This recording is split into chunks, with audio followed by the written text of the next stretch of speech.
The current credit scoring system, as it stands, is flawed. And this error of being fundamentally misaligned has huge ramifications across the system for millions of Americans. There's no doubt about this.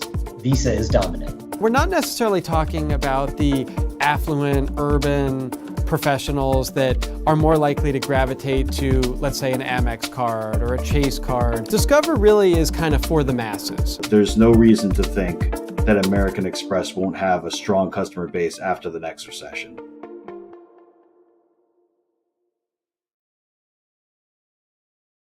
$6.7 trillion.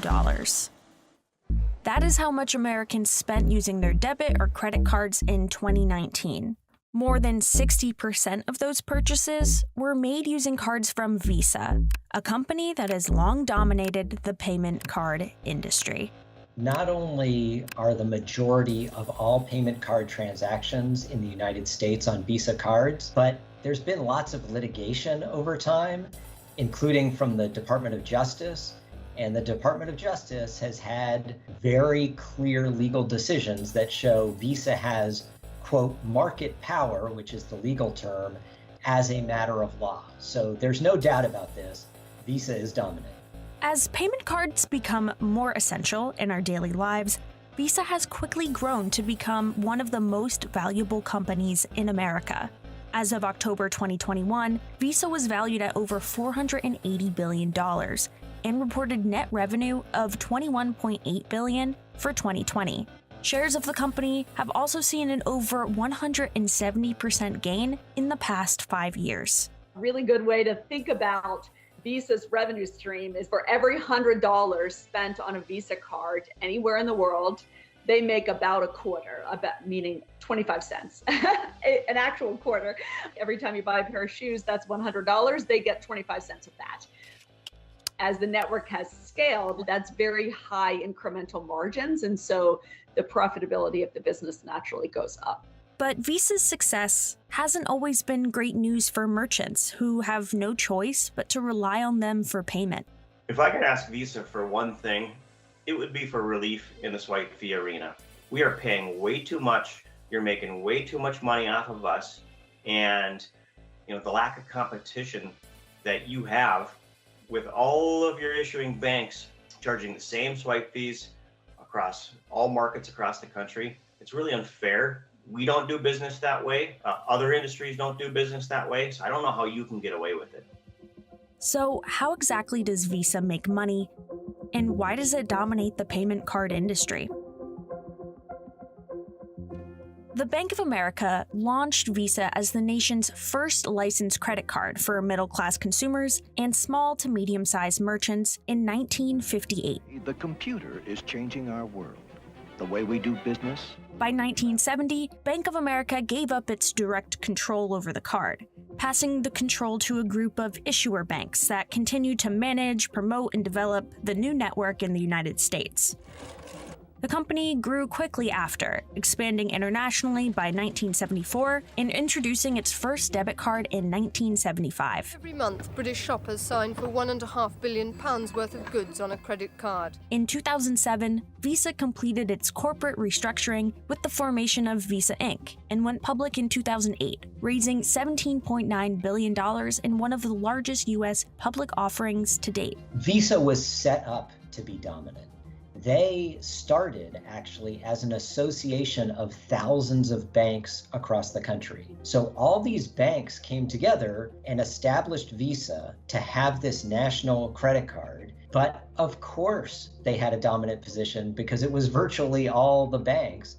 There are still Class B shares of Visa stock, which are actually owned still by those original banks. Today, Visa has grown to become one of the world's largest payment processing networks, saying it has over 3.4 billion cards in the market across over 200 countries and territories. Visa generated over $4 trillion in purchase volume in the United States, according to the February 2021 Nielsen report. In comparison, MasterCard has over 2.3 billion cards in the market with a purchase volume of roughly 1.7 trillion. Visa does have a huge number of cards out there, more than MasterCard without question. Discover Card's a little bit anomalous. They have more cards than they have transactions, but Visa cards in both credit and debit are the most frequent ones, and Visa dominates the transaction counts in both markets. And it's a profitable business. Since going public, Visa has rarely had a decline in revenue, and its shares have continued to outperform the S&P 500, excluding just 3 years. And although the year isn't over yet, 2021 is on track to see Visa underperform the S&P 500. In one of those years, 2020, Visa still reported net revenue of $21.8 billion, with operating expenses at $7.8 billion.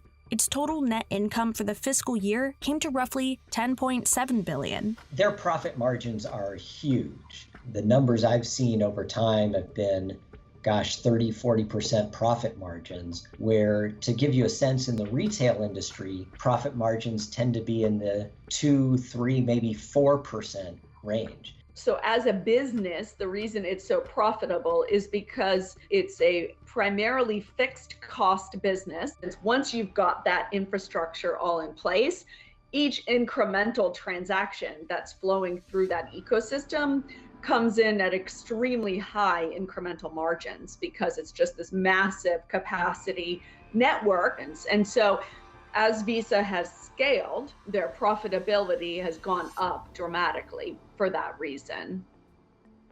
So how exactly does Visa make money? Contrary to popular belief, Visa doesn't make any profit from credit card interest fees.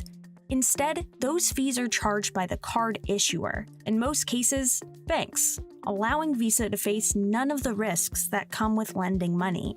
So Visa does not have direct relationships with individual consumers. The banks do. The banks issue the cards. And so you may get your card, or I may get my card from Bank of America or Wells Fargo or Citibank or any number of these other banks, including local banks. But while many people think of those as Visa cards, they're really not. They're the bank's cards that happen to have Visa on them, and Visa is the network on those cards.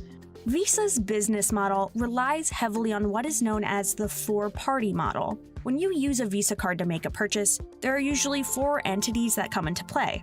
You, the customer making the purchase, the bank that holds the customer's money, the merchant selling the product, and Visa that works as a middleman connecting all 3 of those entities together.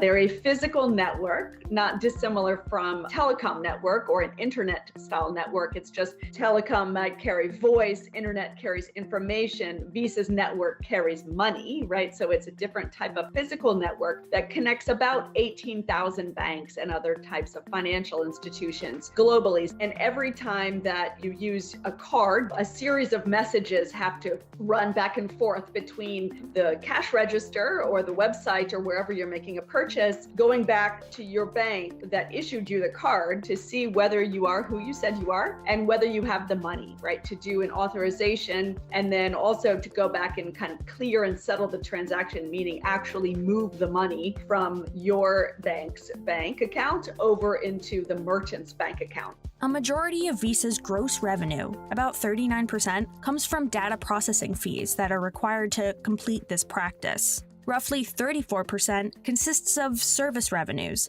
a fee that Visa charges card issuers like banks for working with Visa-branded payment methods. They charge a set of fees associated with that kind of brand network that creates the trust in the ecosystem. The trust that enables it so that you can just walk into any merchant anywhere in the world and hand them a piece of plastic. But if it says Visa on it and the merchant takes Visa, then the transaction works. And just imagine if you had a card that didn't have that on it, right? You wouldn't work. International transaction revenues take up about 22% of the company's gross revenue. Beyond the 3 main sources of revenue, Visa has also been continuously investing in other types of payment that could bring more sources of revenue for the company in the near future. This is like B2B payments, business-to-business payments. This is like disbursements. That's when a business pays, think of like an Uber driver or Lyft driver or an insurance payout, things like that. There's a lot of person-to-person payments, 2 individuals exchanging money. If you're really taking a long-term view of Visa, like 5, 10, 20 years, increasingly other forms of payment are going to be an increasing part of their business. Visa's success in the payment processing industry has also led to a series of legal cases and investigations over the years. The Department of Justice has sued Visa multiple times, has entered into consent decrees over everything from, Visa used to have rules that said any bank that issued their cards could not issue any cards from Discover or American Express, and that was found to be an antitrust problem. Visa had rules tying together credit cards and debit cards so that merchants, if you wanted to accept a credit card, had to accept a debit card and vice versa. It's hard to think of other industries that have had more antitrust litigation than this one.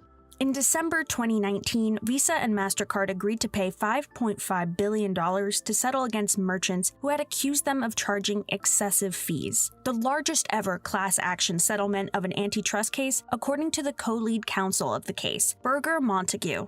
Visa also notably abandoned its $5.3 billion takeover of Plaid. Visa and Plaid are terminating their $5 billion merger after the Department of Justice filed an antitrust lawsuit on the grounds that it would limit competition in the payment industry. Most recently, in August 2021, a federal judge certified a class action lawsuit accusing Visa and MasterCard for charging excessive ATM fees to consumers and operators. Visa declined to comment on the matter. Meanwhile, retailers argue that the swipe fees incurred by Visa are simply too high for smaller businesses to survive. I don't think the average consumer thinks about swipe fees when they're using their credit or debit card.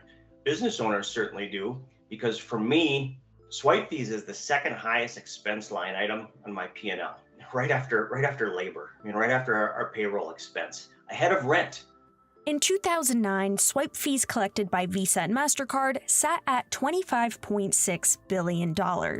A decade later, it more than doubled to $67.6 billion in 2019, according to the National Retail Federation.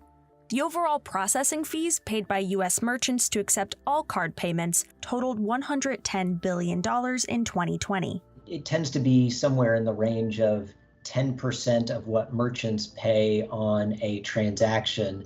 I know a lot of business owners, and it saddens me because so many people have come to accept it as it is what it is. And I'm like, no. I mean, these prices are so ridiculous. The amount we pay in swipe fees is so high that we have to do something about it. Somebody has to do something about it. This is a central part of the problem with their dominance, is that this is the banks acting collectively and setting prices where they should be competing on price like all other American businesses do. Meanwhile, those in support argue that Visa stands on the side of merchants rather than the banks. The Visa's business structure is very balanced, and if anything is actually skewed, believe it or not, toward the merchants. They actually get the majority of their revenue from the banks and the ecosystem that's supporting the merchants. So they really are pretty agnostic in the ecosystem. Like, they are there to serve as this central party that facilitates effective digital payments, kind of balancing both sides. What's certain is that Visa has effectively changed the world of commerce forever. Visa, at some level, is a victim of their own success in the sense that they're so ubiquitous and so secure and so easy to use that people begin to take it for granted. For the consumer, it's fantastic, just enabler of their life. I mean, I just always tell people, imagine if you didn't have it and you literally had to pay for everything either with cash and a check, what your life would be like. On the merchant side, though, the same thing is true. I mean, cash is expensive for merchants. They have to have cash drawers, they have to have armored trucks, they have to have managerial level people that count the cash and make sure that there's not theft at the end of every shift. There's always, of course, debate and griping about the kind of cost of taking card payments. The reality is that the alternatives are also extremely expensive. And it's a very quick, easy, especially with like contactless payments nowadays where you can just tap it and go, like it speeds up your checkout lines, just facilitates the whole world of commerce.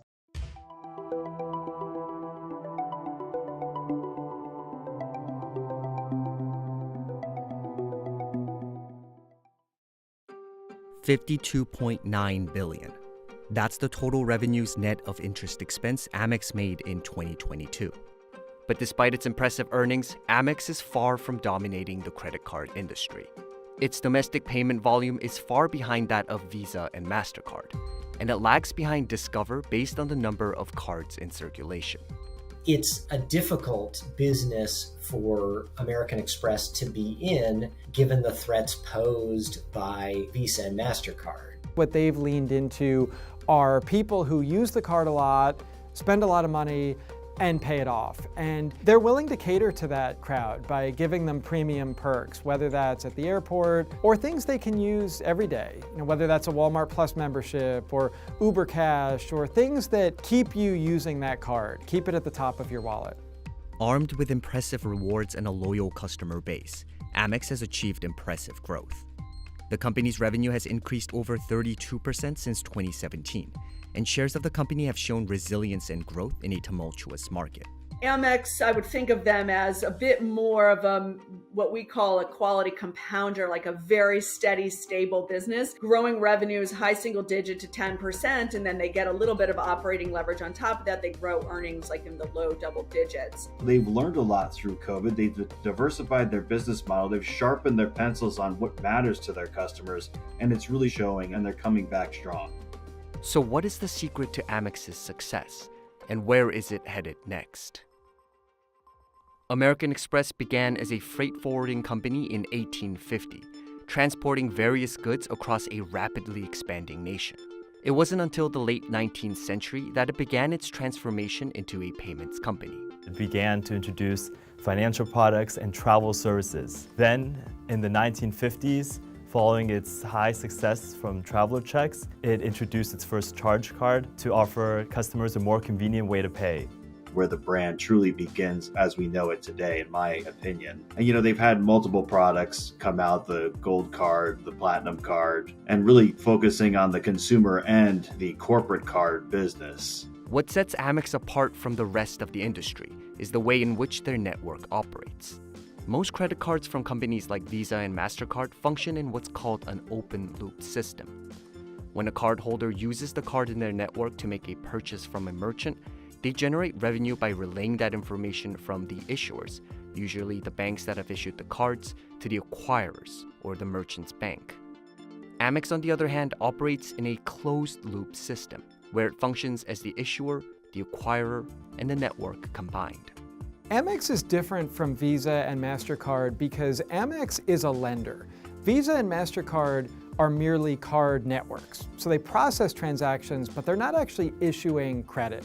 American Express is both. They are a lender of credit and also a card network, a processor of transactions. That really enables them to see exactly what their customers are spending down to the item and have all that extra data where they can then advertise or target different reward spends across that. That's going to be very different than what Visa and MasterCard can see, which would be just really total dollar amounts. It allows them to tailor some of those deals, especially on the merchant side. If there's a reason why they want a specific merchant's business, they can change their normal terms in order to fit that situation. They don't have to worry about a bank being upset about what those terms are, whereas Visa and MasterCard would. This closed-loop system also allows Amex to earn money from interest, unlike Visa and MasterCard. The company generated about $9.9 billion in net interest income in 2022. It's advantageous to be diversified. So they get paid anytime a transaction is processed, and then there are also other levers, like people who pay annual fees or carry debt or other things that incur charges. But interest income is just the tip of the iceberg when it comes to Amex's total revenue. Discount revenues, or fees charged to merchants that accept its cards, brought in more than $30 billion in 2022, contributing to more than 58% of Amex's total revenue net of interest expense for that year. They charge a premium to their merchants to take their cards, and the merchants are willing to pay that premium because American Express is bringing them the most affluent, biggest spenders. They make the discount revenue off of the swiping. And so they charge the merchants a certain discount rate, 2.5 or so, it depends. This can vary by merchant size, actually. But a lot of their revenue, unlike their competitors, is coming from this swipe fee versus net interest income. Because of its reliance on discount fees, big spenders are Amex's most important asset. Recent reports claim that Amex card members spend on average 3 times as much annually as those who aren't members. Amex targets these affluent cardholders through a spend-centric model that focuses on generating revenues primarily by driving spending on its cards. That's where rewards come in.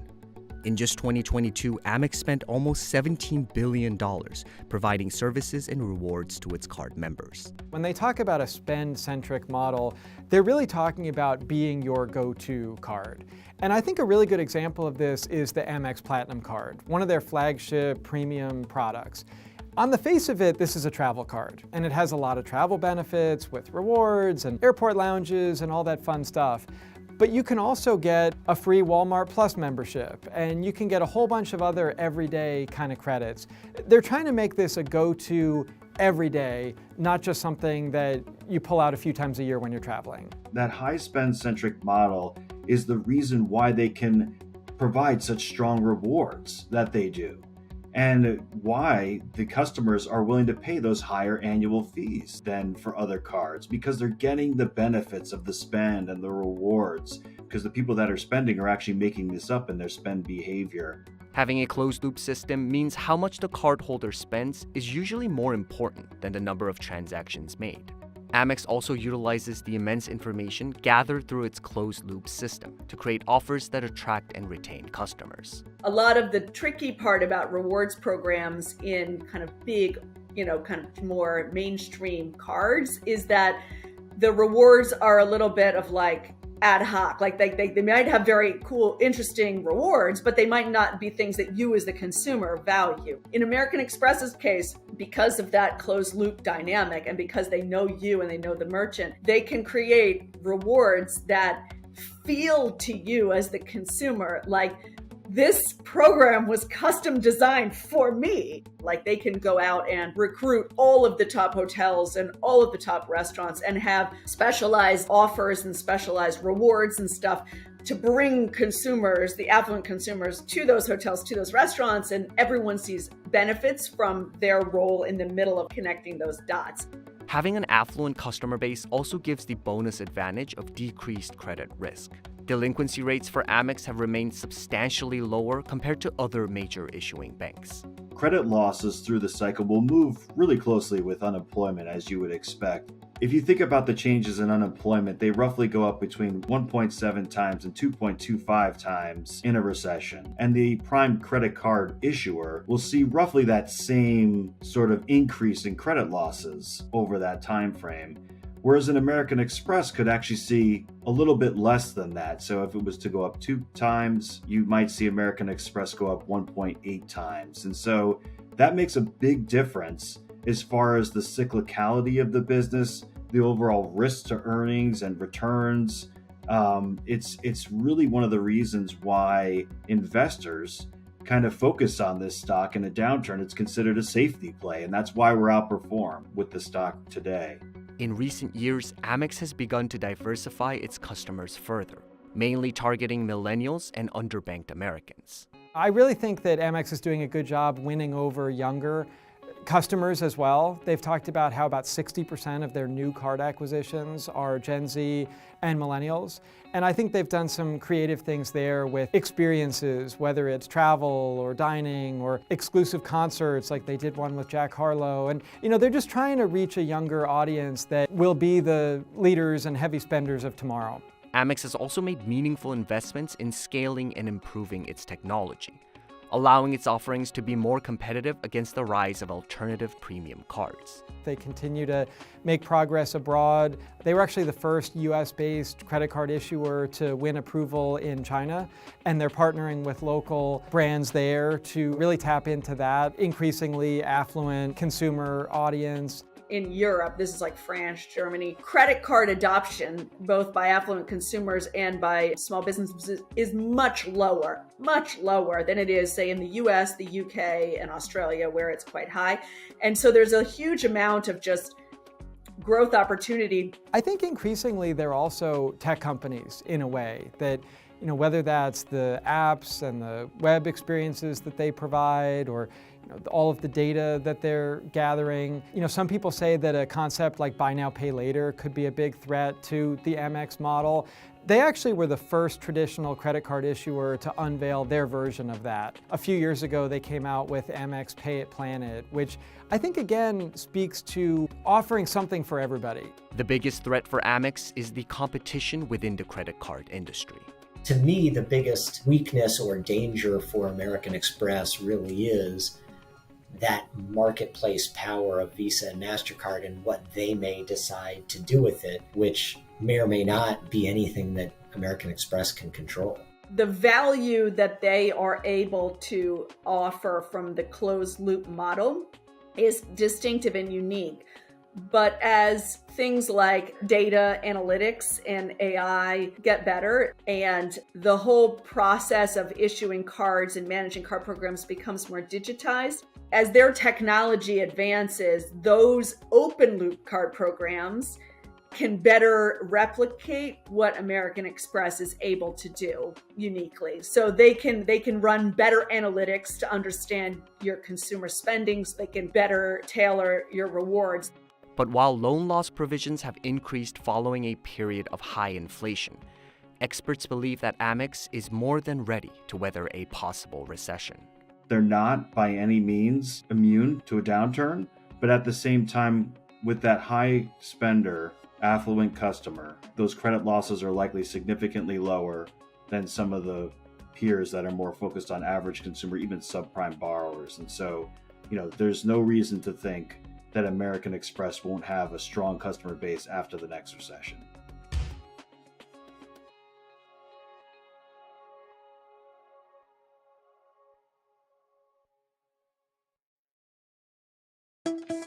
America runs on credit. The 3-digit score represents how likely a person is to pay his or her bills, and it impacts almost every aspect of an American's financial life. It's like your passport into everything that you need to do as an adult. And it affects so many things, not just access to credit. So your ability to get a credit card, a mortgage, a reasonable car loan. Landlords use credit reports and credit scores. So it'll affect your ability to get an apartment. Insurance companies use them. Having a low or no credit score can have severe financial consequences. 42% of Americans said that their credit scores prevented them from accessing financial products, like credit cards or loans. Life can become more expensive and more difficult as your credit score falls. But some credit experts argue that the current credit reporting and scoring systems have major issues. The current credit scoring system, as it stands, is flawed. And this error of being fundamentally misaligned has huge ramifications across the system for millions of Americans.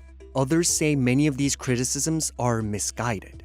The reality is that the credit reporting system that we have here in the United States is sort of like the crown jewel of the world. A lot of the criticisms are based on some fundamental misunderstanding of how credit scores are calculated and how they're used. If you take a moment to not be knee-jerk angry about financial service for a minute, then I think a reasonable person would have to conclude that these are actually good for consumers relative to a world without credit scores and what that would mean to our bottom lines. So how do credit scores work in America? And do they help or hurt consumers?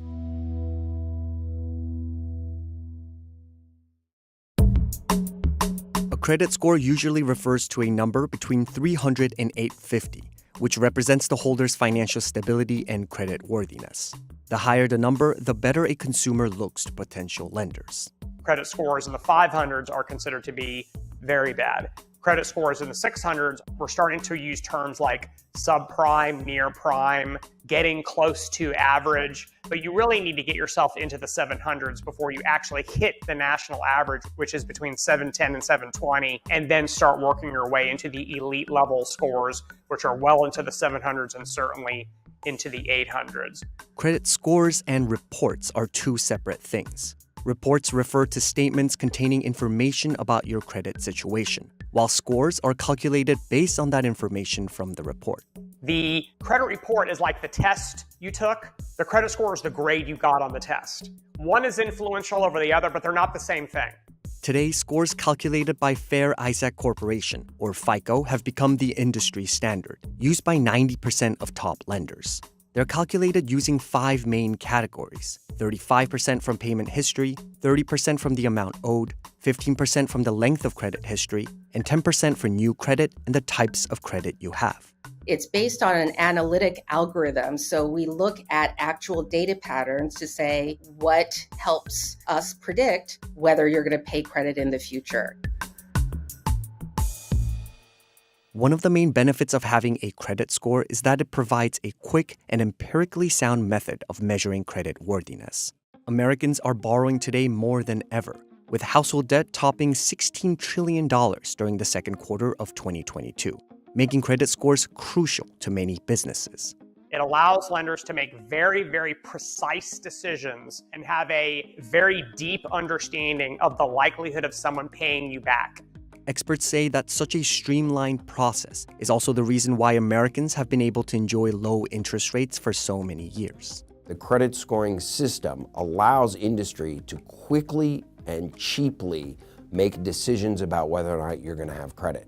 The cheaper it is for the lender to decide whether or not they're going to give you credit, in the aggregate, the lower the cost is for the lender, and hopefully that gets passed along to the consumers in a more efficient system. Without this system, lenders are going to do what lenders do, which is they're going to mitigate their risk. What that means in practical terms is higher interest rates, because that's how lenders mitigate risk. They charge everybody more to subsidize the risk that's posed by everyone, or more declinations. It's easier to say no to an applicant than to book an applicant who you know is going to default on a loan. Representing a person's creditworthiness using numbers also allegedly helped prevent lending discrimination. Lenders often relied on more subjective methods of evaluation prior to the invention of credit scores. Credit scoring, when it was first developed, was an advancement. It is better than having some banker sit across from you and judge you and read the information in your credit score, because they bring a lot of their subjective analysis and their own life experience into the analysis. And if their life is different than your life, frankly, if it's some white guy sitting across from some woman of color, that analysis can be flawed. If the information is not on a credit report, it is systemically impossible for your credit score to be influenced by it. What is not on your credit report? Things like your gender, your sexual orientation, your politics, your level of education, how much money you make, the socioeconomic makeup of your neighborhood, your level of education. So we're able to assess credit risk looking only at the past behavior that is on the credit report, and only to the extent that it predicts future credit risk. Yet despite its good intentions, experts say that the credit scoring system still suffers from discrimination. A survey of 5,000 US adults found that more than half of Black Americans reported having a low or no credit score, compared to 41% for Hispanics, 37% for whites, and 18% for Asian Americans. Credit scores are based on past performance, so you're going backwards in history to make a judgment about the future.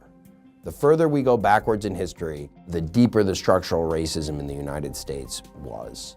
Intentional racism that happened decades ago gets baked into the cake, into the system, into the institutions and policies of our society.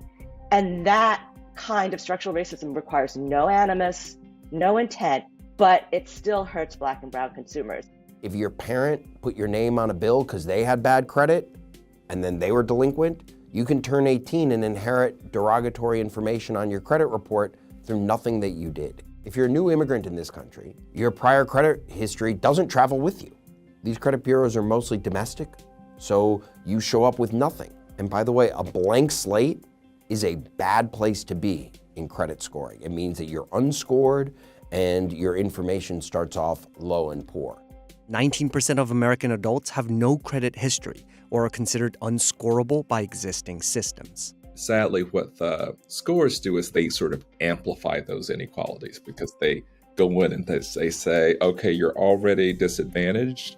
Now you can be doubly disadvantaged because the score then sort of objectifies that you are somehow not worthy of being given a chance, that you are somehow deserving of much higher fines and fees than everyone else.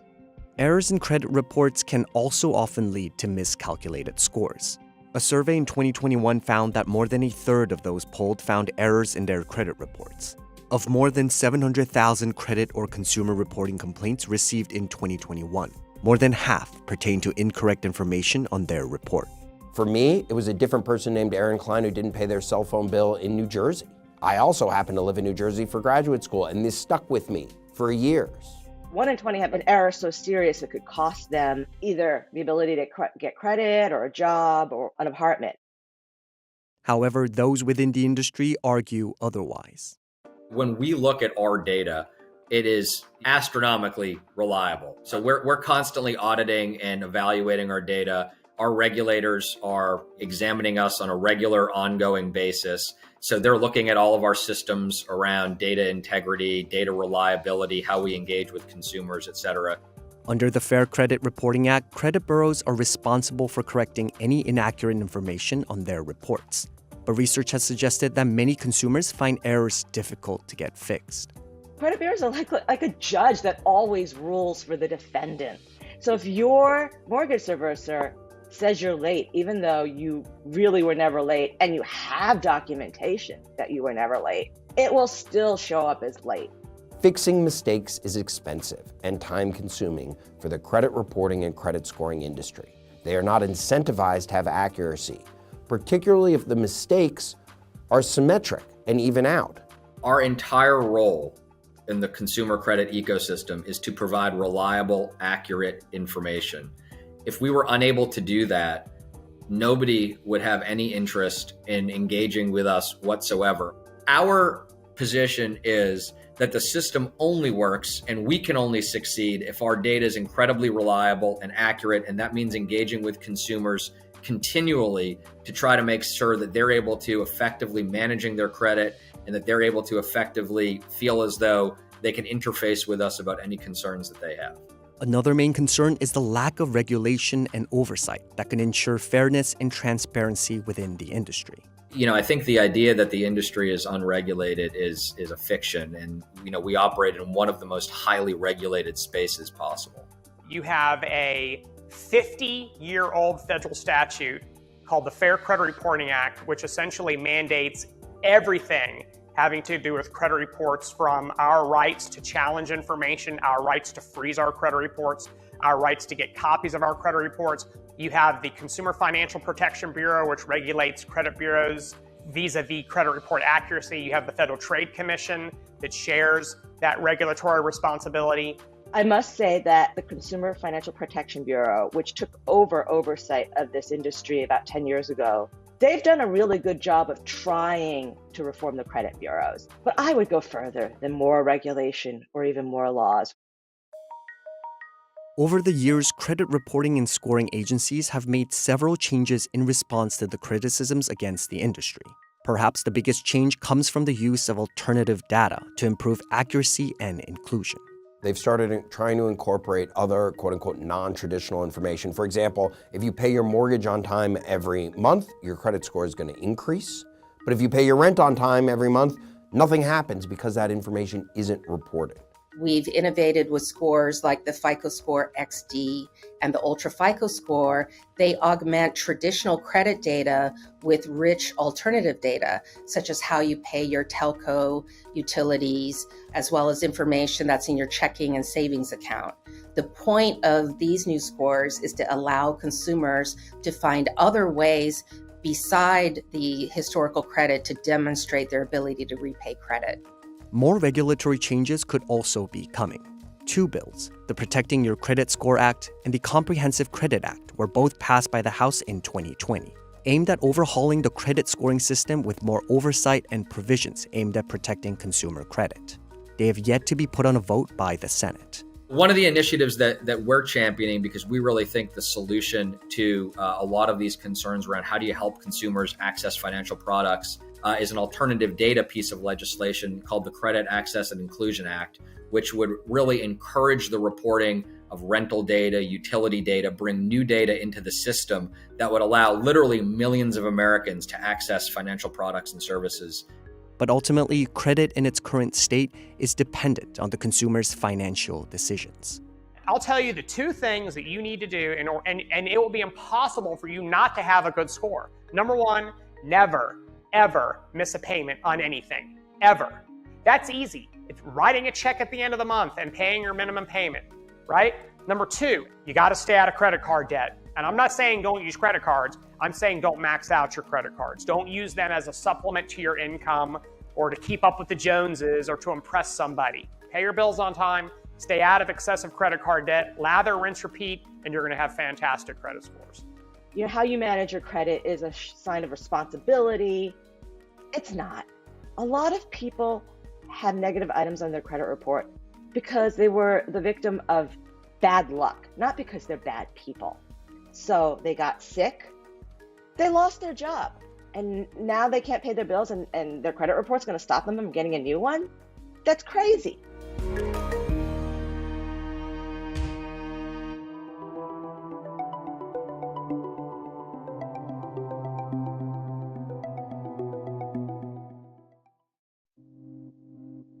Credit cards are a $1 trillion industry. In 2018, they were swiped nearly 45 billion times, paying for products and services worth just under $4 trillion.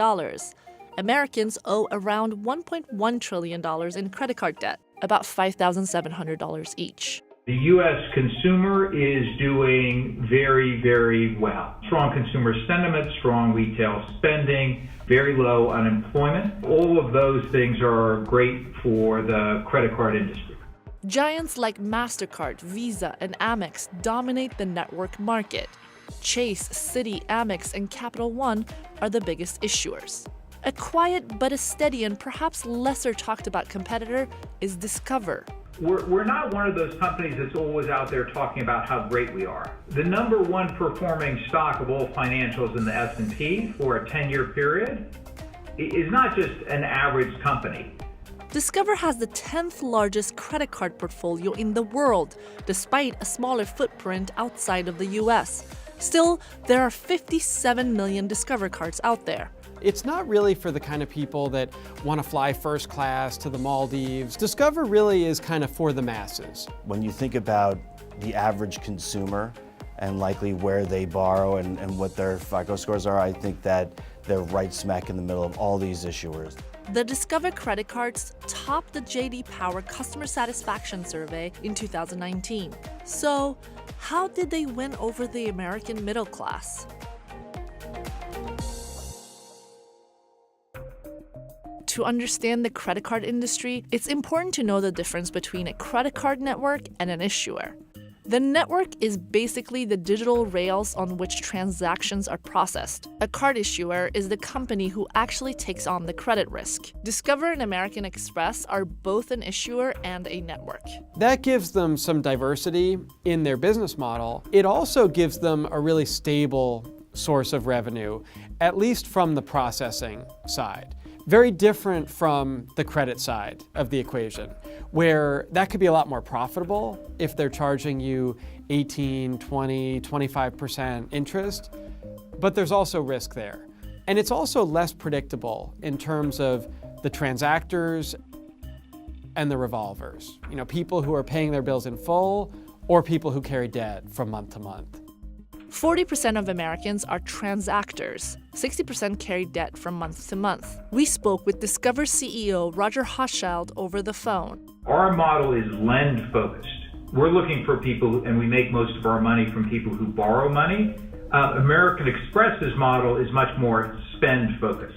For issuers, American Express and JP Morgan interchange the top two slots on outstanding debt. Citibank, Bank of America, and Capital One fill up slots 3 to 5. Discover is 6th.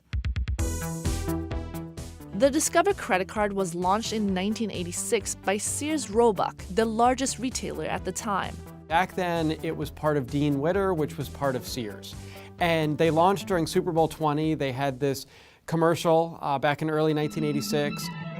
This is the dawn of Discover. They talked about the dawn of Discover, and they really pioneered two main categories, cash back and no annual fee. Sears wanted to expand into financial services and decided to accept only the Sears Discover card at its stores. Many merchants actually viewed them as a threat, and they thought that accepting a Discover card meant they were helping their rival Sears. So that actually really led to a lot of hesitation and difficulty for Discover establishing itself. In 1993, Dean Witter Discover & Company became a publicly traded company when it spun off from Sears. Sears eventually filed for bankruptcy in 2018, but that's another story. In 1997, Dean Witter Discover & Company merged with Morgan Stanley. The mid-2000s were eventful for Discover, and the barrier to entry didn't end at Sears' front door. MasterCard and Visa were established in the industry, and Discover wanted in. In 2004, the Supreme Court upheld a ruling in Discover's favor. Discover claimed that MasterCard and Visa had harmed its business by preventing their member banks from issuing credit cards from the Discover network. They did everything they could, including reaching out to merchants to tell them that taking Discover would help Sears. After the Supreme Court ruling, Discover's business started taking off. GE Consumer Finance, Walmart, and Sam's Club became card clients, and Pulse, a debit card network, was acquired. With more than 50 million cardholders, the company had become a major player. In July 2007, only 6 months before the Great Recession, Discover severed ties with Morgan Stanley and started trading on the New York Stock Exchange as DFS. We just set up our finance department, our treasury function. Luckily, we had a heritage that goes all the way back to Sears of being conservative lenders. In the midst of the downturn, the company received welcoming news. Visa and MasterCard paid Discover nearly $3 billion in damages after finally settling the lawsuit. Discover's strategy remains simple: charge no annual fee, offer simple rewards like cashback, conduct all business online, 24/7 US-based customer service, and acquire and keep the customers who will revolve a balance every month. There's a relentless focus here at Discover on a limited set of businesses. You compare us to most other banks that are big in credit cards. They've got commercial real estate, they have small business lending. We're focused on consumers. That consumer is a prime borrower. 81% of Discover's customers have a FICO score of 660 and above. Competitors like American Express caters to a more affluent customer base with a higher average FICO score. And Capital One serves a larger number of subprime borrowers than Discover. We might be more like Toyota, and American Express may be more like Mercedes. I would say the typical Discover customer is probably a little bit more likely to be middle class or even lower middle class, maybe more likely to be a parent, maybe more likely to live in middle America. You know, we're not necessarily talking about the affluent, urban professionals that are more likely to gravitate to, let's say, an Amex card or a Chase card. According to the J.D. Power Customer Satisfaction Survey, Discover has been voted #1 every year since 2014, except for in 2017. It's very difficult in this stage of the game in the United States, in a very mature market, to grow your business because so many people already have a card. But it's doing a really, really good job of keeping the customers it has very satisfied with the value proposition that it's offering. I think sometimes these airline mile cards get a lot more attention because that's just a sexier kind of redemption, right? It's, you know, first class, airport lounge, all that fancy stuff. The fact is, though, we found that about 2/3 of credit card rewards chasers prefer cash back. Discover's balance sheet reflects the company's improving finances since the 2008 recession. The investors that are here are looking for, high capital return, and they've been roughly around that 70% plus payout to investors through dividend and share repurchases. And so it's about having a high ROTCE, having a very, stable but growing business model. Maybe it's the Midwest heritage. We're not one of those companies that's always out there talking about how great we are. and there are others who do much more of that. But the last few years haven't stacked up for the Discover stock. In a 1-year and a 5-year comparison, it underperformed that of the S&P 500 and multiple competitors. On January 24, 2020, a day after the company's earnings call, the stock fell by 11%, the most it had done in 10 years. It was announced that their share of high-risk customers, something called troubled debt restructurings, increased by nearly 50%, something that has worried investors. In an email to CNBC, the Discover CEO, Roger Hochschild, said, "The market and individual stock prices can be volatile from time to time. Our focus is on continuing to build the long-term value of the Discover franchise, which we believe will be reflected in the stock's valuation over time." Data show that younger generations aren't as enthused about credit cards. And though people as a whole spend more and more on credit cards, revolving debt has declined nearly every year in the past 2 decades, potentially hurting companies like Discover, who depend on finance charges. If you want to continue to talk to your shareholders and give them a successful story, you're going to have to come up with something that's going to look better than just steady as it goes. It would not be surprising if in time we see Discover either making an acquisition through merger with another credit card issuer or being acquired by somebody bigger. In this day and age, it's hard to know what's going to happen, but I would say we have a complete business model. We're strong on both sides of the balance sheet, if you think about our lending products, but also our deposit products. So I feel very good about how Discover is positioned.